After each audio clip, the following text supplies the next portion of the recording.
ass all day, and I'm in the spot. Finna do SmackDown's review for Friday, June 10th, 2022.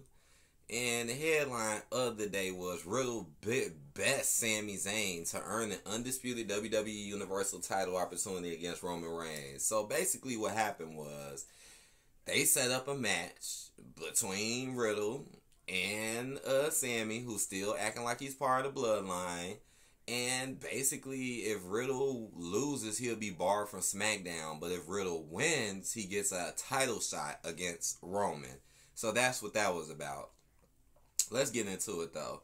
Drew McIntyre versus Sheamus in the Money in the Bank qualifying match ended in a no contest. So this is how the show began. Sheamus versus Drew. Okay, that was a little unexpected. I mean, they did throw him in, the New Day beef. So, but them two going at it, man, made me feel like that they should actually have a real rivalry. Like, y'all should have been built a rivalry around Drew and Sheamus. Now, to be honest with y'all, honestly, I thought Sheamus was going to win this. I really, really did. But it ended in a no contest, man. This match ended up being way longer than what I expected. Because even when the DQ happened, right, because they was grabbing chairs, all types of shit. So even when the DQ happened, it went to commercial. And then it came back and they're still fighting. They're still fighting, yo. And they was just battling outside the ring for a while until they broke them up. So, again, this was a Money in the Bank qualifier match. So, they'll probably have a rematch in the future. Then we had Lacey Evans going against Xia Li in the Money in the Bank qualifying match, for the women's. I just seen her picture down. Her picture looked wild. Xia Li's picture on the right. So, Lacey Evans is back. Oh, whatever. Everybody feels so sorry for Lacey. Now, what trips me out about Lacey Evans is how you left. Like, you had this whole feminine southern role at first, and then magically out the blue, now you're like some hardcore military person. Like, come on, man. Lacey Evans is just boring as hell. She still has that whack-ass punch as a finisher. Xia Li was somebody that they hyped up and act like she was going to be something. Xia Li don't do nothing but job. She barely has any matches or job. So putting her in a qualifying match made no sense for Xia Li or Lacey. Like, neither one of y'all ain't been doing nothing. And then Lacey gets the easy victory over Xia. So she'll be the first one entering the women's Money in the Bank. Wow. Let's move on.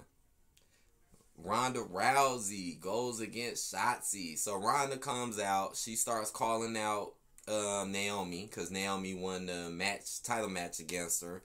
But Shotzi comes out. And Shotzi's like, I want a match right now. Let's do it. So Ronda gives Shotzi a match.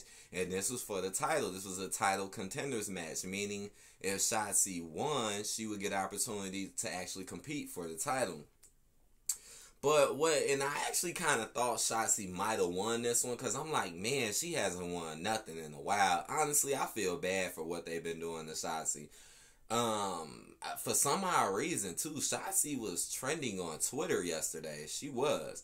But anyway, she ended up losing. Ronda made her tap out. So, nothing for Shotzi. All of that thinking that she might have had an opportunity for nothing. So, it's still going to be Ronda versus Natalya. Damn, man. Shotzi don't get crap, man. That's fucked up. Hey, at least we didn't see Raquel. Thank goodness she didn't win that goddamn Battle Royal. Thank goodness. Now, this was the match I was really looking forward to. Because this SmackDown wasn't really that great, to be honest. But I was looking forward to this match. Because Ricochet got the IC title on the line against Gunther.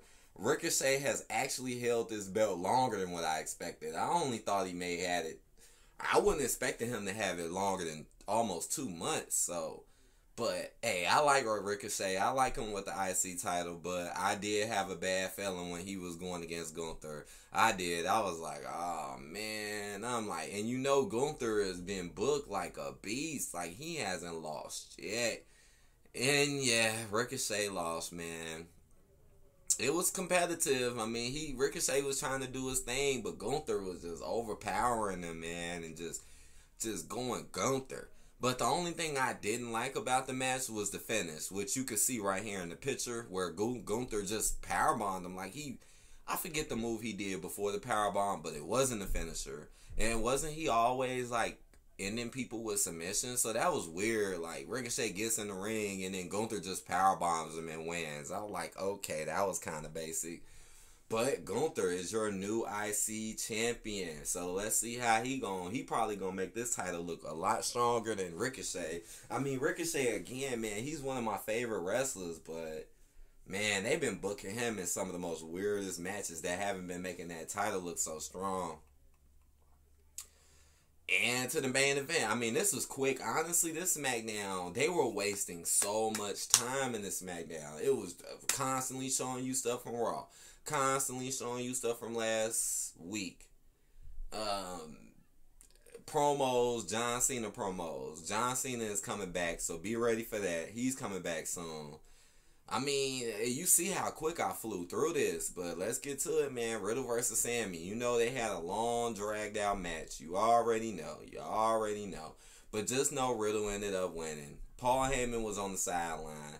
He ended up winning. After the victory, the Usos came in and attacked Riddle. They beat him down, threw him out the ring, and then Riddle hops right back in the ring like fast as hell. I was not expecting that. He hopped back in the ring with a kendo stick and just started beating the Usos down. I'm like, damn. That was out of nowhere. And Riddle ends up standing tall.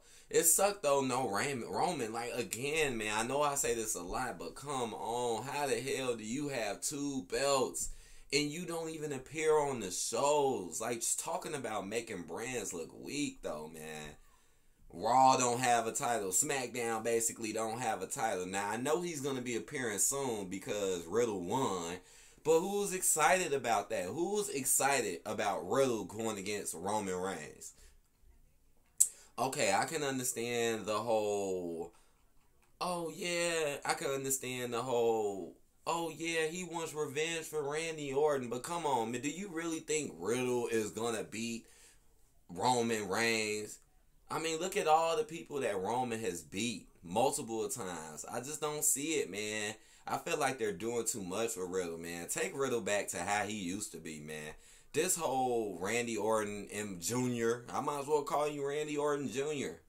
I mean, Riddle don't even do his finishers no more. He just do Randy's moves and finishers now. It's crazy.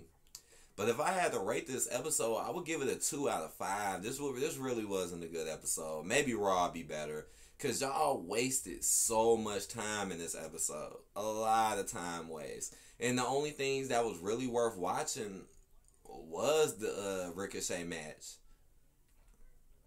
So, I mean, that's just my opinion, you know. So, I hope y'all enjoyed this review. Please like, comment, subscribe if you haven't. And, you know, I'll see you guys on the later tip. I put this one out a little earlier just to get out the way.